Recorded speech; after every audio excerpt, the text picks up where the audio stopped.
রাষ্ট্রপতি নির্বাচনে দলের বিপক্ষে ভোট দেওয়ার সুযোগ নেই, এখনো চূড়ান্ত হয়নি বিএনপি প্রার্থী, জানালেন চিফ হুইপ। 20 আগস্ট সরাসরি সম্প্রচার হবে ভোট গ্রহণ। বন্ধ 3টি জুট মিল লিজ দিল সরকার, প্রধানমন্ত্রীর সঙ্গে বৈঠকে চুক্তি সই। 11,000 কর্মসংস্থানের আশা, বিনিয়োগকারীদের সব ধরনের সহযোগিতার আশ্বাস প্রধানমন্ত্রীর। শেখ হাসিনা ও সাকিব দেশে ফিরলেই পূর্ণ নিরাপত্তা নিশ্চিত করেই হবে বিচার, জানালেন তথ্য উপদেষ্টা। র প্রধানের স্বাভাবিক সফর নিয়ে অনুমান ভিত্তিক কথা না বলার আহ্বান। এসএসসির ফল নিয়ে ভুল ব্যাখ্যার অভিযোগ মন্ত্রীর, বললেন কাউকে জোর করে পাস বা ফেল করানোর সুযোগ নেই।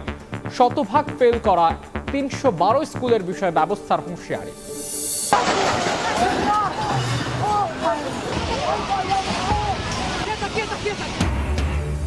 শক্তিশালী ভূমিকম্পে বিধ্বস্ত কলম্বিয়া, যোগাযোগ ব্যবস্থার ব্যাপক ক্ষতি, প্রাণহানি বেড়ে 224, নিখোঁজ 2700-র বেশি মানুষ। ধ্বংসস্তূপে আজকে পড়াদের উদ্ধার অভিযান।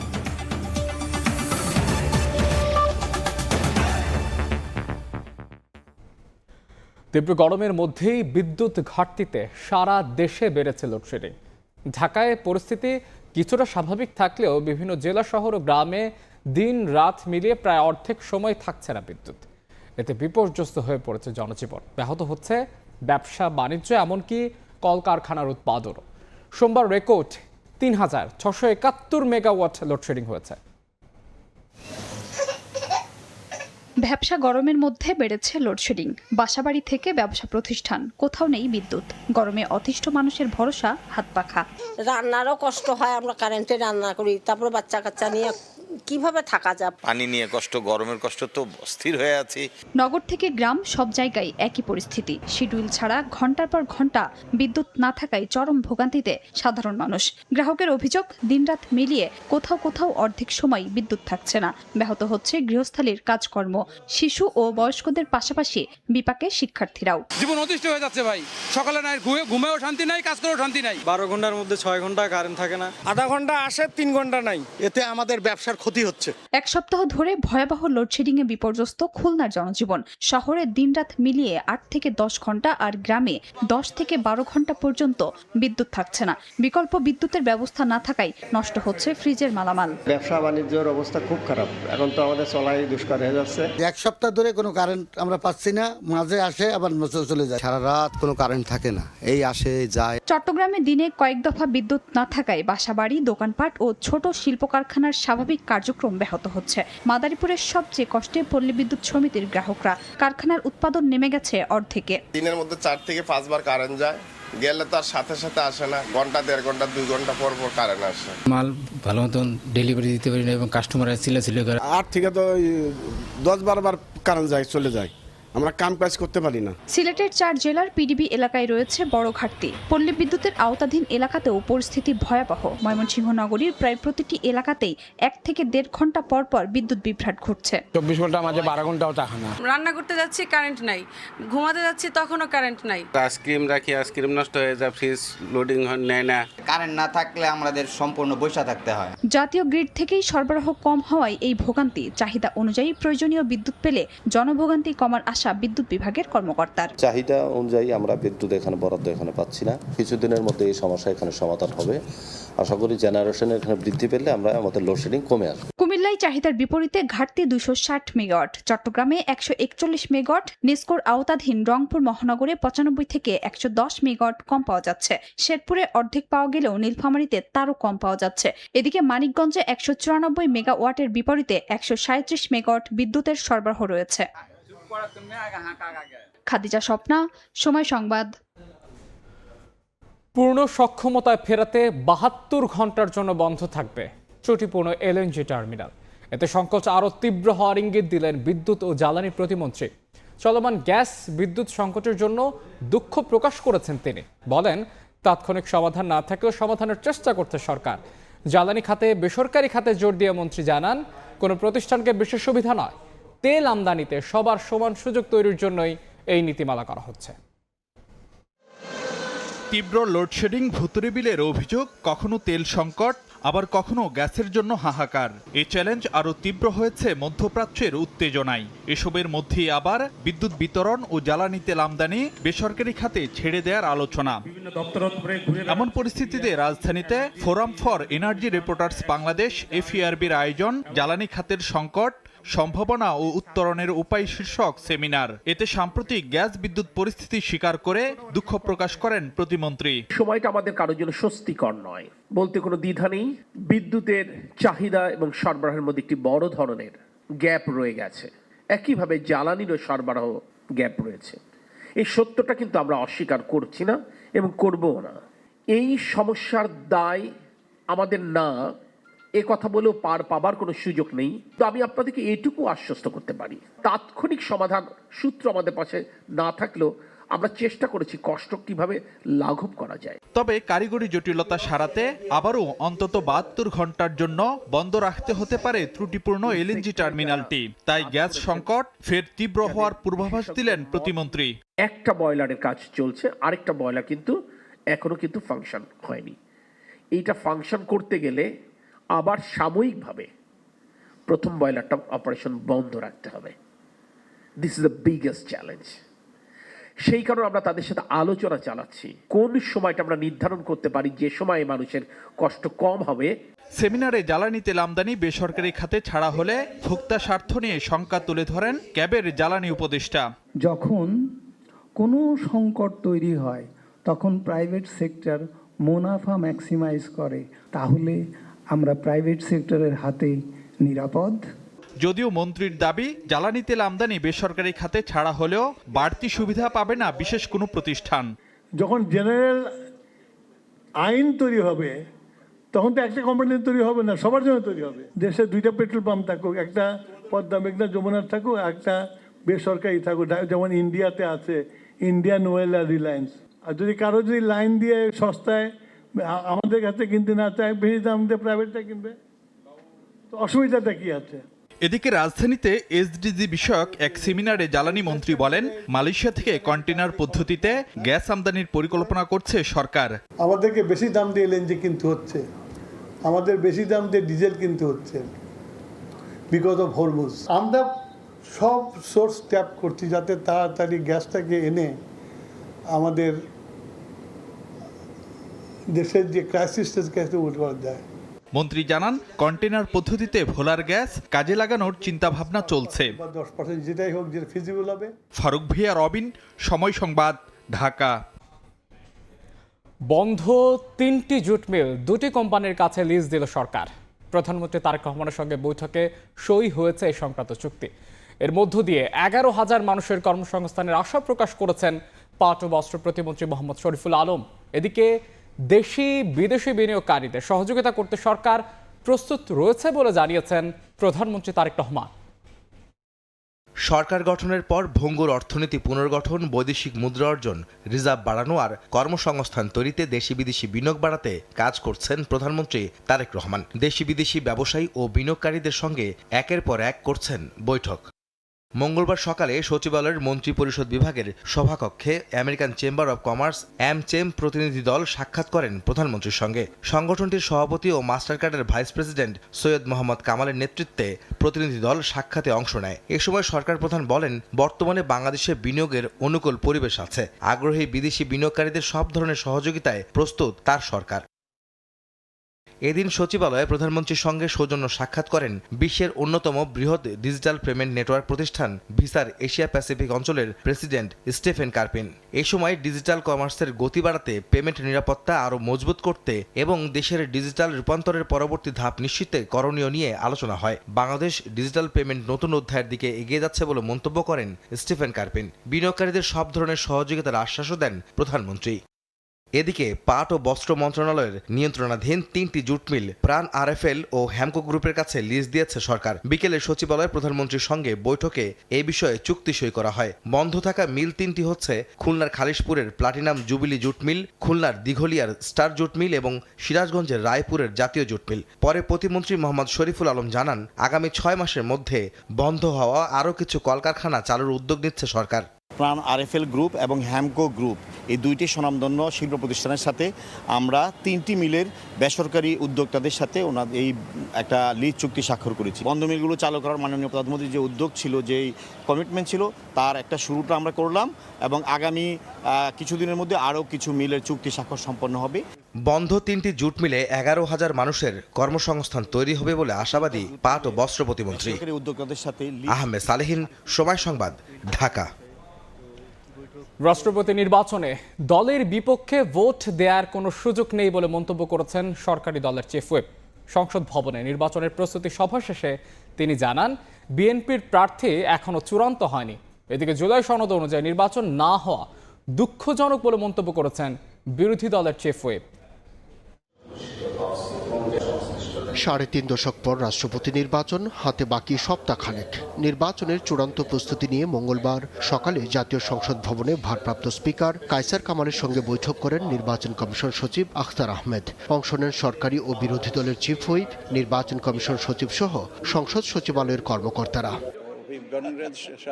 2 ঘন্টার বৈঠকের বিষয়ে নির্বাচন কমিশনে ব্রিফিংয়ে কমিশন সচিব আখতার আহমেদ জানান, রাষ্ট্রপতি নির্বাচনে 349 জন ভোট দেওয়ার সুযোগ পাবেন। ভোট গ্রহণ সরাসরি সম্প্রচার করা হবে বলেও জানান তিনি।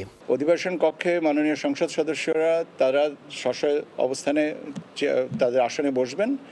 আমরা যারা সহায়ক কর্মকর্তা থাকব, আমি সহ আমরা তাদের কাছে তাদের ব্যালট পেপারটা পৌঁছে দেব।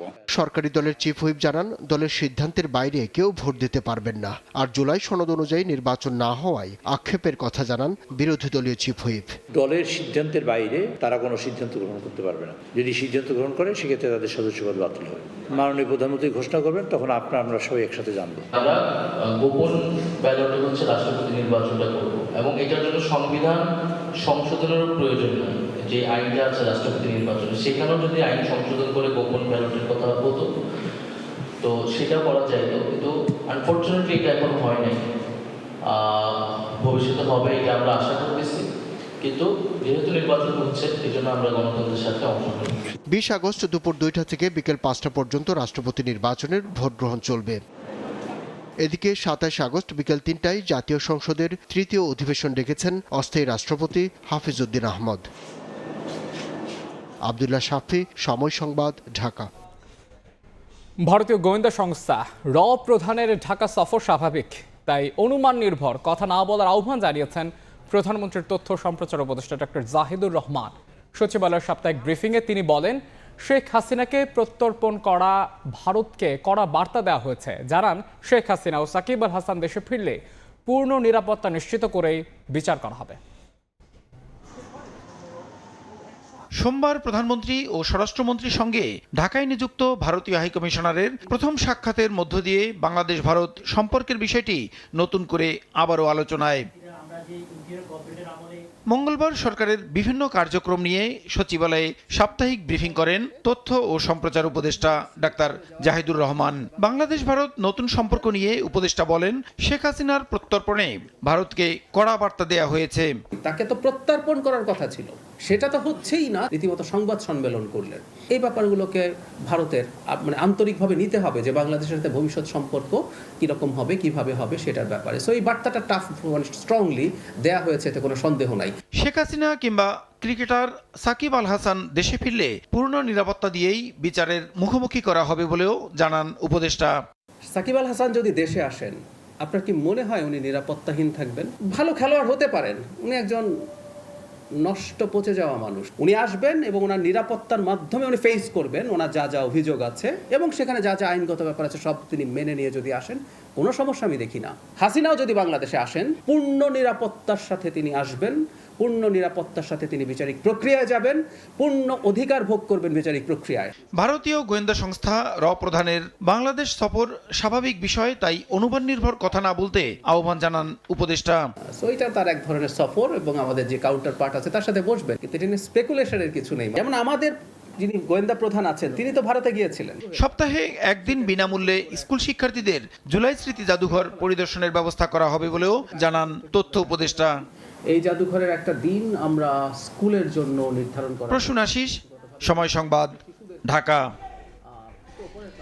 একাত্তরের চেয়ে ২৪কে বড় করে দেখানোর মধ্য দিয়ে মুক্তিযুদ্ধের ইতিহাসকে বিকৃত করার চেষ্টা চলছে বলে অভিযোগ করেছেন বিএনপির সিনিয়র যুগ্ম মহাসচিব রুহুল কবির রিজভী। বলেন, দাঁড়িপাল্লায় ২৪কে ভারী দেখানোর মধ্য দিয়ে চক্রান্ত করছে একটি মহল। এ সময় জামাতের বিরুদ্ধে দানবীয় শক্তির সঙ্গে আঁতাতের অভিযোগ করেন বিএনপির এই জ্যেষ্ঠ নেতা। জুলাই গণঅভ্যুত্থানের দ্বিতীয় বর্ষপূর্তিতে রাজশাহী বিশ্ববিদ্যালয়ে অনুষ্ঠিত হয় ৩ দিনের চিত্র প্রদর্শনী। শতাধিক ছবির মধ্যে একটিতে দাঁড়িপাল্লায় ৭১-এর চেয়ে ২৪কে ভারী দেখানো নিয়ে চলছে আলোচনা সমালোচনা। মঙ্গলবার রাজধানীর পল্টনে জাতীয়তাবাদী মুক্তিযোদ্ধা দল ও মুক্তিযোদ্ধা প্রজন্মের সমাবেশে বিতর্কিত চিত্রকর্মের প্রসঙ্গ তুলে কঠোর সমালোচনা করেন বিএনপির সিনিয়র যুগ্ম মহাসচিব রুহুল কবির রিজভী। কৌশলে খুবই চক্রান্তমূলকভাবে যেভাবে কোনটা বড় কোনটা ছোট এইটা করার চেষ্টা করছেন, এতে কোনো লাভ হবে না। এগুলা খুবই উদ্দেশ্য করে দিচ্ছে। ৭১-এর চেতনা আমাদের বুকের মধ্যে ছিল বলেই শেখ হাসিনার মতো রক্তপিপাসু এক ফ্যাসিস্টকে বাংলাদেশ থেকে তাড়িয়ে দিয়েছে। মুক্তিযুদ্ধের ধারাবাহিকতা পরবর্তীতে গণতান্ত্রিক আন্দোলন ও গণ অভ্যুত্থানের পথ তৈরি হয়েছে বলে মন্তব্য করেন রুহুল কবির রিজভী। এ সময় জামায়াতের বিরুদ্ধে দানবীয় শক্তির সঙ্গে আঁতাতের অভিযোগ তোলেন তিনি। ৭১-কে ছোট করবেন, সেইটা হবে না। ৭১-এর পথ ধরেই ৯০, ৭১-এর পথ ধরেই জুলাই। আপনারা সবসময় দানবীয় শক্তির সাথে আঘাত করেছেন। আজকে যারা ফ্যাসিবাদের উপাসনা করছেন, তাদেরকে সন্তুষ্ট করার চেষ্টা করছেন। আপনাদেরও বলে রাখি, আপনাদেরও মানুষ চিনে। এর আগে ঢাকা রিপোর্টার্স ইউনিটি থেকে পল্টন পর্যন্ত বিক্ষোভ মিছিল করে জাতীয়তাবাদী মুক্তিযোদ্ধা দল ও মুক্তিযোদ্ধা প্রজন্ম। কাউসার চৌধুরী কুমু, সময় সংবাদ, ঢাকা। বিদেশি উস্কানির কারণে পার্বত্য চট্টগ্রামে বিভেদের সৃষ্টি হয়েছে বলে মন্তব্য করেছেন স্বরাষ্ট্রমন্ত্রী সালাউদ্দিন আহমদ। সন্ধ্যায় রাজধানীতে আদিবাসী বিষয়ক এক গোলটেবিল বৈঠকে তিনি বলেন, পাহাড়ের স্থিতিশীলতা নিয়ে এখনো ষড়যন্ত্র চলছে। স্বরাষ্ট্রমন্ত্রী বলেন, বাংলাদেশি হিসেবে সবাই ঐক্যবদ্ধ থাকলে পাহাড়ের সমস্যার সমাধান হবে। বাংলাদেশে আদিবাসী শব্দ ব্যবহার করে কারো ফাঁদে পা দেয়া হচ্ছে কিনা এমন প্রশ্ন তুলেন তথ্য সম্প্রচার মন্ত্রী। আর পার্বত্য চট্টগ্রামের মানুষের জন্য গ্রহণযোগ্য শব্দ খুঁজতে সবার প্রতি আহ্বান জানিয়েছেন সংস্কৃতি প্রতিমন্ত্রী। উপস্থাপন করার ক্ষেত্রেই কিন্তু সতর্ক থাকতে হবে যে কারো কোনো পাতানো ফাদানো কোনো বয়ানে পা দিতে আমরা চাই না।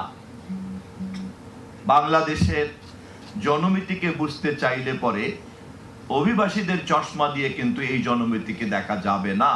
আসলে যে বিভেদগুলো সৃষ্টি হয়েছে, সেই বিভেদগুলোর সৃষ্টির পিছনে কিছু ভিনদেশি উস্কানি এক সময় ছিল।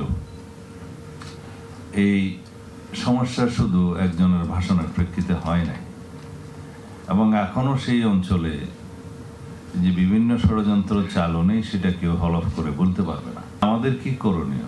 আমাদের করণীয় হচ্ছে আমরা বাংলাদেশি হিসেবে ইউনাইটেড থেকে আমাদের বক্তব্যগুলো দিয়ে যাওয়া। দিল্লিতে পৌঁছে ভারতীয় প্রধানমন্ত্রী নরেন্দ্র মোদীর সঙ্গে বৈঠক করেছেন বাংলাদেশে নিযুক্ত হাই কমিশনার দীনেশ ত্রিবেদী। সোমবার ঢাকায় প্রধানমন্ত্রী তারেক রহমানের সঙ্গে বৈঠক শেষ করে দিল্লিতে যান দীনেশ ত্রিবেদী। বৈঠকে সম্পর্ক এগিয়ে নেওয়ার পরিবেশ তৈরিতে গুরুত্ব আরোপ করে দুই পক্ষ। এদিকে ভারতীয় পররাষ্ট্র মন্ত্রণালয়ের ব্রিফিংয়ে মুখপাত্র রণবীর জয়সওয়াল বলেন, সেপ্টেম্বরে নয়াদিল্লিতে অনুষ্ঠেয় 18তম ব্রিক্স সম্মেলনে আউটরিচ সেশনে অংশ নেওয়ার জন্য তারেক রহমানকে আলাদা আমন্ত্রণপত্র পাঠানো হয়েছে। রাত 11টার সময় আলো থাকছে। বাগেরহাটের হাসপাতাল চত্বরে অ্যাম্বুলেন্সে আগুন, দগ্ধ চালক জাতীয় বার্ন ইনস্টিটিউটে ভর্তি। পুড়েছে 8টি মোটরসাইকেল। নারায়ণগঞ্জে কেমিক্যাল গোডাউনে আগুন। বছর ধরে কোটি মানুষের আস্থায় পাইপের বস আরএফএল পাইপ। এসএসসির ফল নিয়ে কিছু মাধ্যম ভুল ব্যাখ্যা দিচ্ছে বলে অভিযোগ করেছেন শিক্ষামন্ত্রী এহসানুল হক মিলন। ফলাফল শতভাগ স্বচ্ছ হয়েছে জানিয়ে তিনি বলেন, জোর করে কাউকে পাশ কিংবা ফেল করানোর সুযোগ নেই। সবাই ফেল করা 312 স্কুলের বিষয়ে ব্যবস্থার হুঁশিয়ারি দিয়েছেন মন্ত্রী। গত বছরের তুলনায় এবার এসএসসি ও সমমান পরীক্ষায় পাশের হার 6.2% কম।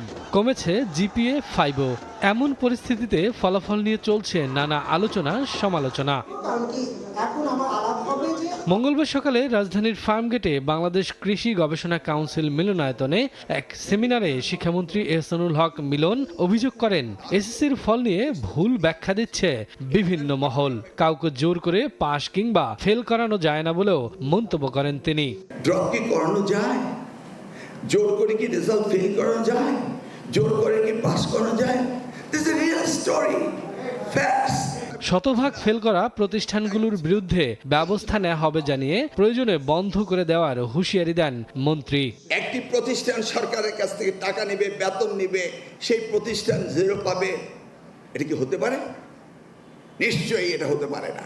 শিক্ষক নিয়োগ নিয়ে গুজব ছড়ানো হচ্ছে দাবি করে এহসানুল হক মিলন জানান, চূড়ান্ত বাছাইয়ের পরেই ঠিক হবে নিয়োগ প্রক্রিয়া। কোন গুপ্ত এক লোক মন্ত্রণালয় থেকে আলোচনায় যতটুকু হয়েছে অতটুকু কেটে দিয়েছে, কিন্তু তার নিচে যে রয়েছে মাননীয় মন্ত্রী সেটাকে দেখবেন, পরীক্ষা নিরীক্ষা করবেন, তারপরে সেইটার প্রজ্ঞাপন জারি হবে। চিলে কান নিয়ে গিয়েছে, শুনেছে চিলের পিছনে দৌড়াচ্ছে, একবারও কানে হাত দিয়ে দেখে না আমার কানটা রয়েছে কিনা। ভবিষ্যৎ শিক্ষা ব্যবস্থায় গবেষণাকে বেশি গুরুত্ব দেওয়া হবে বলেও জানান শিক্ষামন্ত্রী। যত বেশি জানতে পারবো তত বেশি কার্যকরী ভূমিকা রাখতে পারবো। শফিকুজ্জামান রুবেল, সময় সংবাদ, ঢাকা। এবার সরকারের 180 দিনের বিশেষ প্রতিবেদন।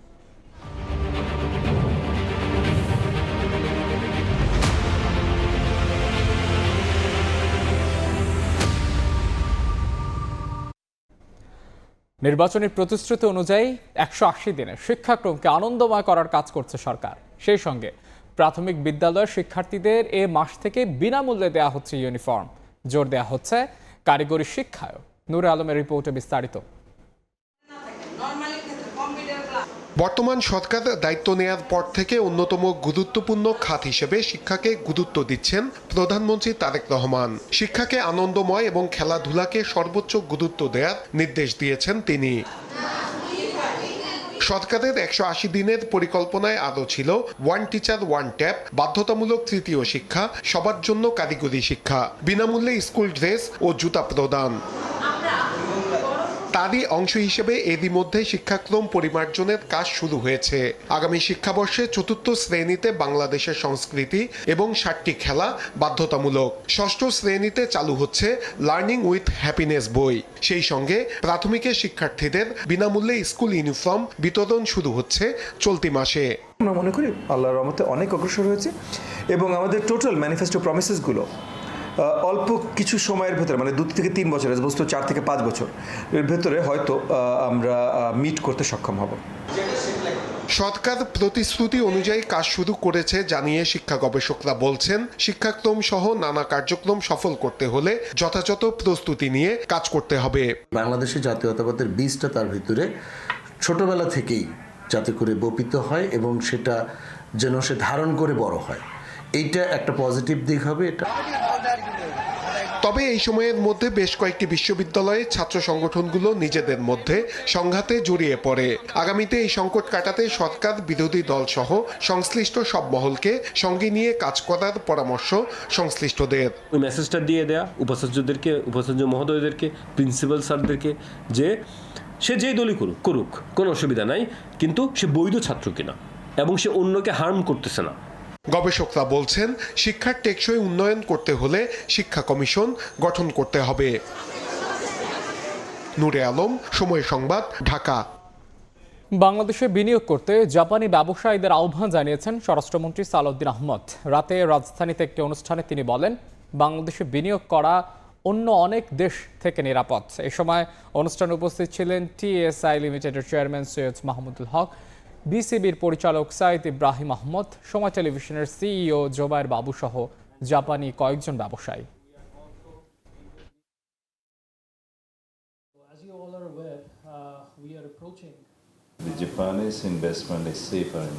বাংলাদেশ ও জাপানের বন্ধুত্ব দীর্ঘদিনের। জাপানের উপর বাংলাদেশের বিশ্বাস আছে। আমাদের সরকার গত 6 মাসে দেশে বিনিয়োগ বাড়াতে নতুন নীতিমালা তৈরি করেছে। ফলে বাংলাদেশে এখন বিনিয়োগ আগের যে কোনো সময়ের চেয়ে নিরাপদ।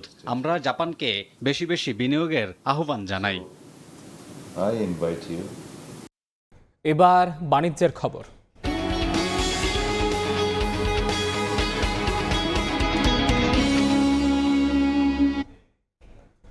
আমদানি রফতানির দীর্ঘসূত্রতা কাটাতে সমন্বিতভাবে কাজ করবে চট্টগ্রাম বন্দর ও কাস্টমস। এতে বন্দরের গতিশীলতার পাশাপাশি বাড়বে বিনিয়োগ। বন্দরের নানা সংস্থার সঙ্গে বৈঠকের পরে তথ্য জানিয়েছেন অর্থমন্ত্রী আমির খসরু মাহমুদ চৌধুরী। নির্ধারিত সময়ে পণ্য খালাস সহ নানা সংস্থার মধ্যে সমন্বয়হীনতায় ব্যাহত হচ্ছে চট্টগ্রাম বন্দরের আমদানি রপ্তানি কার্যক্রম। এতে বাড়ছে সময় ও খরচও। এমন বাস্তবতায় চট্টগ্রাম বন্দরের দীর্ঘসূত্রিতা কাটাতে মঙ্গলবার দুপুরে বন্দর ভবনে চট্টগ্রাম বন্দর ও কাস্টমস সহ নানা সংস্থার সঙ্গে বৈঠক করেন অর্থ ও পরিকল্পনা মন্ত্রী। এ সময় সমন্বিতভাবে কাজ করতে সংশ্লিষ্ট সংস্থাগুলোকে মিলে একটি কমিটি করার সিদ্ধান্ত হয়। জয়েন্টলি সবাইকে নিয়ে বসে যে কোথায় কোথায় সমস্যাগুলো আছে, প্রত্যেকটি সমস্যা আমরা আইডেন্টিফাই করেছি, চিহ্নিত করেছি এবং প্রত্যেকটি সমস্যার সমাধান কি হওয়া দরকার সিদ্ধান্তও নিয়েছে। মন্ত্রী জানান, চট্টগ্রামের উন্নয়নে অগ্রাধিকার দিচ্ছে এডিবি। চট্টগ্রাম নিয়ে তাদের বিশাল পরিকল্পনা আছে। বৈঠকে ভঙ্গুর অর্থনীতিকে চাঙ্গা করা ও ব্যবসার পরিবেশ সৃষ্টিতে বিভিন্ন সংস্থাকে সহায়তা চান ব্যবসায়ীরা। সমস্যা হবে সাথে সাথে সমাধান করতে হবে এবং জিরো টলারেন্স। ইম্পোর্ট এবং এক্সপোর্টে যে ধরনের সমস্যাগুলো বিরাজ করতেছে এগুলা ইনস্ট্যান্টলি সমাধান করা হবে। বিশ্ব প্রতিযোগিতায় টিকে থাকতে পোশাক ও শিল্প কারখানা চলমান রাখার উপরও গুরুত্ব দেন মন্ত্রী। শফিকুল আলম, সময় সংবাদ, চট্টগ্রাম। 4 দশক ধরে আপনার ফাইন্যান্সিয়াল পার্টনার আইডিএলসি। বাংলাদেশ সরকারি কর্ম কমিশন পিএসসির নবনিযুক্ত 4 সদস্যকে শপথ পড়ানো হয়েছে আজ বিকেলে সুপ্রিম কোর্টের জাজেস লাউঞ্জে শপথ পড়ান প্রধান বিচারপতি জুবায়ের রহমান চৌধুরী। শপথ অনুষ্ঠান পরিচালনা করেন সুপ্রিম কোর্টের রেজিস্ট্রার জেনারেল মোহাম্মদ হাবিবুর রহমান সিদ্দিকী। এবছর 6 আগস্ট পিএসসির 4 জন নতুন সদস্য নিয়োগ দেওয়া হয় সরকারের সংশ্লিষ্ট কর্তৃপক্ষ থেকে। আমি আইন অনুযায়ী বিশ্বাস, অকৃত্রিম বিশ্বাস ও আনুগত্য ব্যক্তিগত স্বার্থের দ্বারা। দেখছেন রাত 11টার সময়। এবার দেশের বাইরের খবর। কলম্বিয়ায় শক্তিশালী ভূমিকম্পে নিহতের সংখ্যা বেড়ে দাঁড়িয়েছে 224 জনে, আহত 570 জনের বেশি। এখনও নিখোঁজ রয়েছেন 2700-র বেশি মানুষ। আর ধ্বংসস্তূপে আটকে পড়াদের উদ্ধারে জোর প্রচেষ্টা চালাচ্ছেন সেবাকর্মীরা। জাতীয় দুর্যোগ ঘোষণা করেছে স্থানীয় সরকার।